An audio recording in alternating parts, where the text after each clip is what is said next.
This is Entertainment for Review, and we're back with another episode of The Big Bang Theory to review, and today's episode is Season 3, Episode 22, The Staircase Implementation. Now, just as this title suggests, this title explains why they're always taking the stairs and why the elevator has been broken since the start of the series. It also does another very important thing, and this episode brings us the introduction of how Lonard and Sheldon met and became roommates. It's a great episode. It shows a conflict between Lonard and Sheldon and also gives us a glimpse into their past. It does start out with that conflict as Penny is in her apartment alone. She hears Lonard and Sheldon having an argument in their apartment about the thermostat setting, and that Lonard wants to change the thermostat setting, but Sheldon had it prearranged to a certain setting based on their roommate agreement and does not want to allow it to be changed.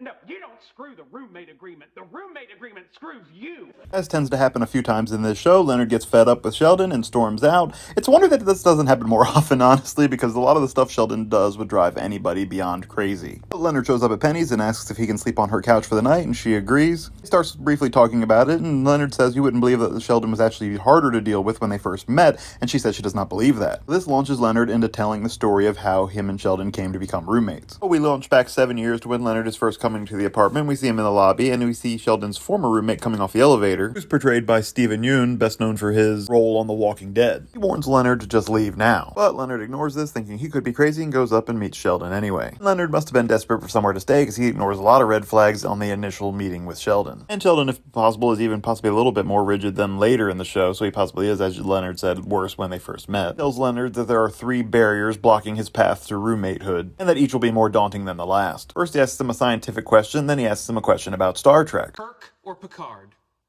Well, that's tricky. Original series over Next Generation, but Picard over Kirk.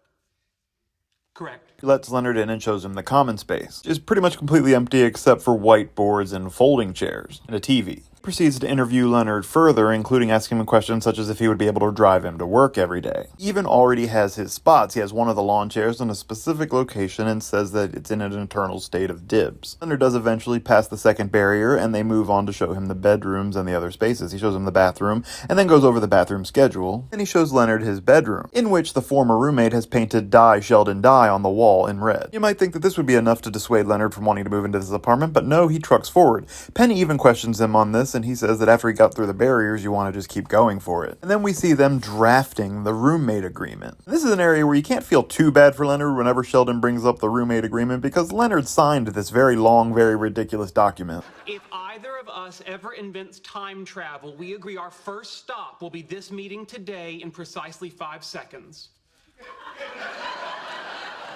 Okay.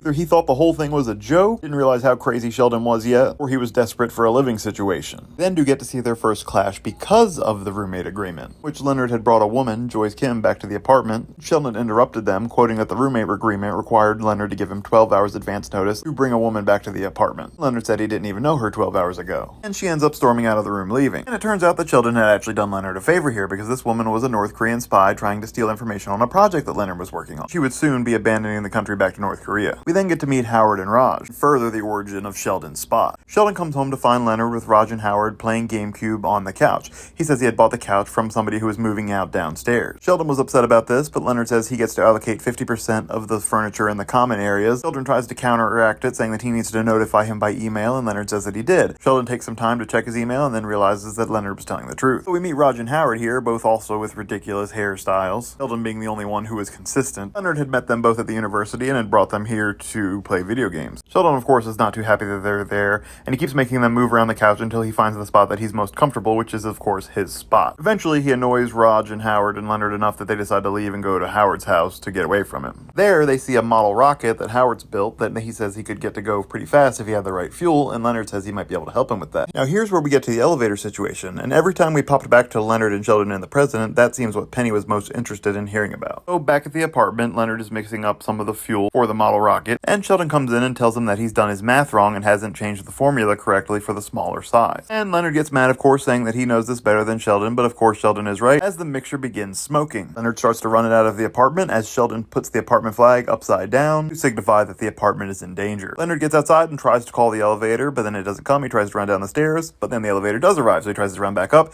He gets on the elevator when Sheldon comes in, pushes him out of the way, puts the mixture down, and closes the elevator door. Lonard says he has plenty of time, but right after he says that, it blows up. thus incapacitating the elevator. So what we find out here is that it is Leonard's fault that the elevator is broken. Perhaps another reason that Leonard is so loyal to Sheldon is that Sheldon saved his life in this situation. And something that's very unlike Sheldon, he never turned Leonard in for it having been his fault. So you have to think for some degree this is the moment where their friendship was solidified. Back in the present, Leonard kind of realizes this, starts to feel bad, and does eventually return to the apartment and apologizes to Sheldon, saying that he shouldn't have tried to change the thermostat setting because it is in the roommate agreement. And for the moment, they seem to have made peace. That is until moments later, Leonard decides to try to watch some TV, and he puts on the TV and Babylon 5 is coming on, a show that Sheldon hates, and so they're right back at it again. That is how we end Season 3, Episode 22, The Staircase Implementation. Personally, I think this is a great episode and showed something that we all wanted to see. It answers that question as to how Leonard ended up there living with Sheldon. As I said, I think their friendship was solidified in that moment where Sheldon saved his life and then didn't turn him in.